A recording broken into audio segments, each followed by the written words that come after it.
بسم اللہ الرحمن الرحیم۔ قوم عاد میں دو بادشاہ ہوئے، شدید اور شداد۔ ان کا پایہ تخت ملک یمن میں عدن کے نزدیک تھا۔ یہ دونوں بادشاہ تمام روح زمین پر سلطنت کرتے تھے۔ ان کے پاس بے انتہا فوج اور بے شمار خزانہ تھا، لیکن شدید کے مرنے کے بعد سلطنت اس کے بھائی شداد نے سنبھالی اور وہ تخت نشین ہوا۔ شداد نے حکومت سنبھالتے ہی حکومت کو اور بھی ترقی دی اور اس کو انتہائی عروج پر پہنچا دیا، یہاں تک کہ دنیا میں جس قدر بھی بادشاہ اور حکمران تھے، کوئی بھی شخص اس کے خلاف دم مارنے کی طاقت نہ رکھتا تھا۔ اسی بنا پر اس نے خدائی کا دعویٰ کیا۔ اس پر زمانے کے عالموں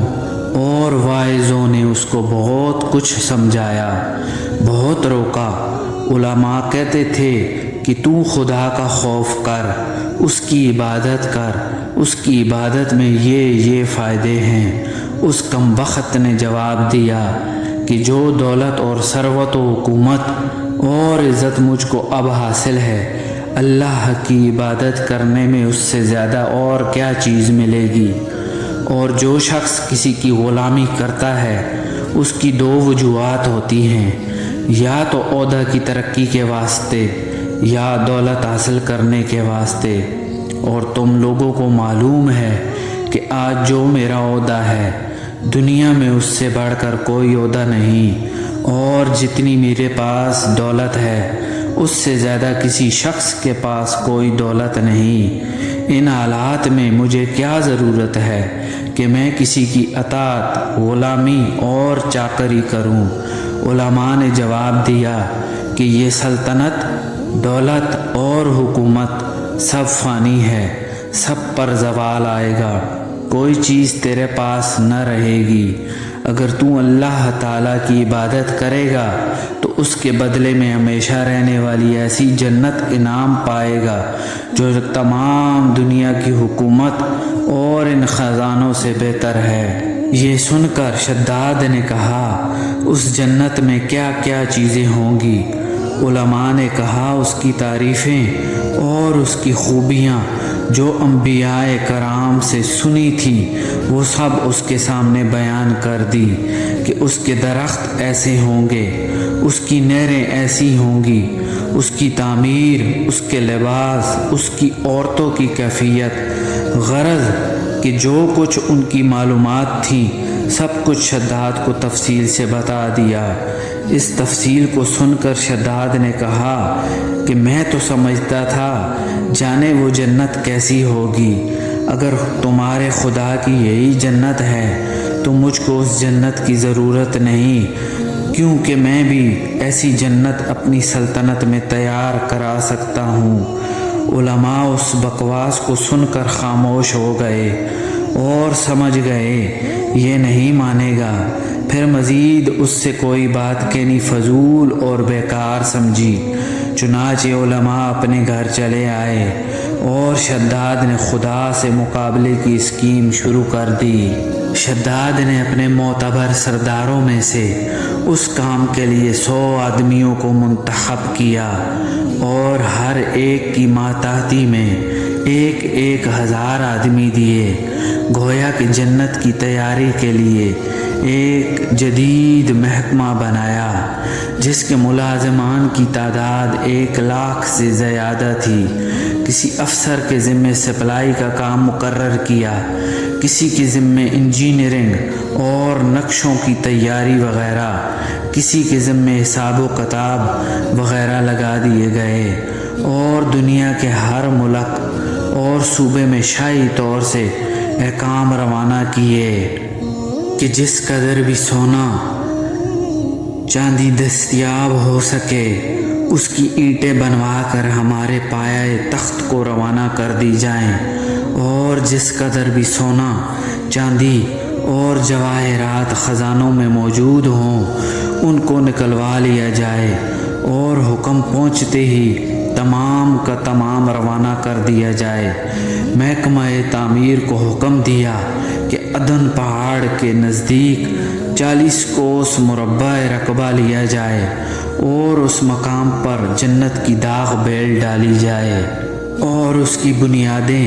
اس قدر گہری کھودی جائیں کہ وہ بنیادیں پانی کے قریب پہنچ جائیں اور اس کو سنگ سلیمانی سے بھر دیا جائے۔ جب بنیادیں بھر چکی اور زمین کے برابر ہو گئیں تب ان بنیادوں پر اس طرح پر چنائی کی جائے کہ ایک اینٹ چاندی کی اور ایک اینٹ سونے کی رکھی جائے۔ چنانچہ اس کی منشا کے مطابق تعمیر کا کام شروع ہوا۔ بنیادیں بھری گئیں، دیواروں میں سونے چاندی کی اینٹیں لگائی گئیں اور دیوار کی بلندی اس زمانے کے گزوں سے 500 گز کی رکھی گئی اور دیواریں اس قدر خوبصورت اور چمکدار تھیں کہ جب سورج نکلتا تھا تو اس کی چمک سے دیواروں پر نظر نہیں ٹھہرتی تھی۔ پھر اس چار دیواری میں 1000 محل تیار کرائے گئے اور ہر محل میں 1000 ستون رکھے گئے اور ہر ستون میں جواہرات سے میناکاری کرائی گئی اور اس احاطے کے اندر ایک نہر بنوائی اور ہر ایک محل میں حوض اور جو بچے تیار کرائے گئے اور اس نہر سے ہر محل کے نیچے ایک نہر جاری کرائی تاکہ ہر مکان میں ہمیشہ فوارے ابلتے رہیں، حوض اور چوبچے ہر وقت پانی سے بھرے رہے اور ان نہروں کا درمیانی حصہ یاقوت اور زمرد، مرجان اور نیلم سے بھر دیا گیا اور ان نہروں کے کنارے پر مصنوعی درخت لگائے گئے جن کی جڑیں سونے کی اور شاخیں اور پتے زمرد کے اور پھول و پھل سچے موتیوں اور سرخ یاقوت اور دوسرے قسم کے جواہرات کے بنا کر لٹکائے گئے۔ دکانوں اور دیواروں کو مشک و زعفران، عنبر اور گلاب کے ساتھ مخلوط کر کے سچی کاری کرائی گئی اور سونے کے پانی کے ساتھ اس کی میناکاری کرائی گئی اور خوبصورت اور خوش آواز جانور اس جنت میں چھوڑے گئے اور اس جنت کے چاروں طرف 1000 سونے اور چاندی کے چبوترے بنوائے تاکہ چوکیدار ان پر بیٹھ کر اپنی اپنی باری سے چوکیداری کیا کریں۔ اور جب اس جنت کی تعمیر ہو چکی تو حکم دیا گیا کہ تمام جنت میں قالین اور ریشمی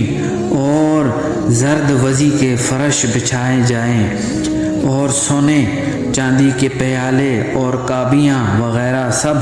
مکانات میں ترتیب سے چن دیے جائیں اور کسی نہر میں میٹھا پانی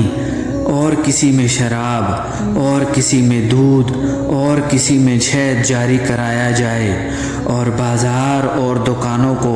کم خواب اور زر بفت کے پردوں سے سجا دیا جائے اور ہر پیشہ والے کو حکم دیا گیا کہ اپنے اپنے پیشہ میں ہر شخص مشغول رہے اور جو چاہے کرے اور تمام کو حکم بھیجا کہ ہر جگہ سے ہر موسم میں اعلیٰ قسم کے پھل اور قسم کی عمدہ غذائیں یہاں پر روانہ کی جائیں، غرض کہ 1,00,000 سے زائد آدمیوں نے